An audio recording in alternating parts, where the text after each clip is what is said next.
Effort, no sleep, whatever. Okay. The first time I saw Mark, Just go ahead. not exactly. Go ahead. We're just talking with friends, it's really banging up the table and all of that.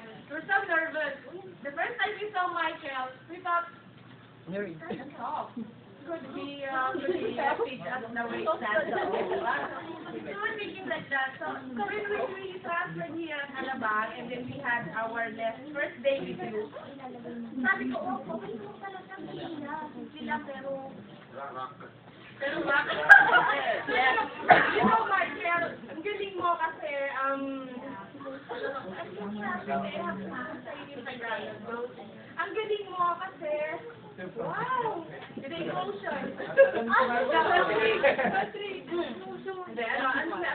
Ano maganda sa'yo is, you reach out mo lahat ng tao.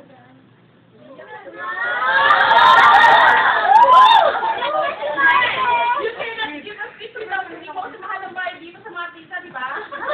Okay. Oh, yan. Yun ang Michael. Alam mong galing mo kasi kahit nasa ang sulok, nagtatago sa ilalim, inaanto, kaya mong gisingin. Yeah. Okay, kaya ang galing mo, friend. Okay, tama din. Go! Next guy. Brian! Ikaw na, Brian. Don. Question daw siya.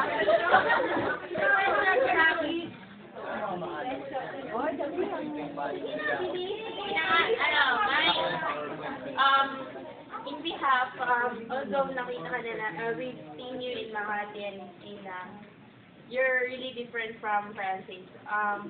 Kawawa naman si Francis. Because Francis, we know him as a person na magaling magturo din si Francis. We've learned a lot because of him. No sugarcoating, pero si Francis kasi, his technique is different from Michael. Yun na lang, hindi yun pagko-compare.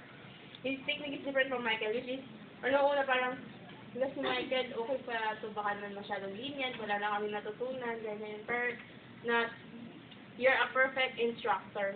Wow! Kasi lots of instructors na, konti lang ako mag-appreciate na instructor, kasi I hate most of them.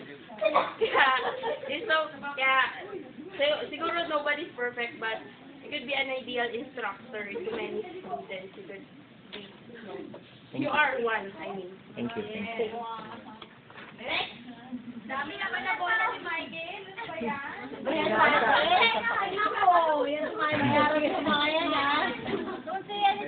yan?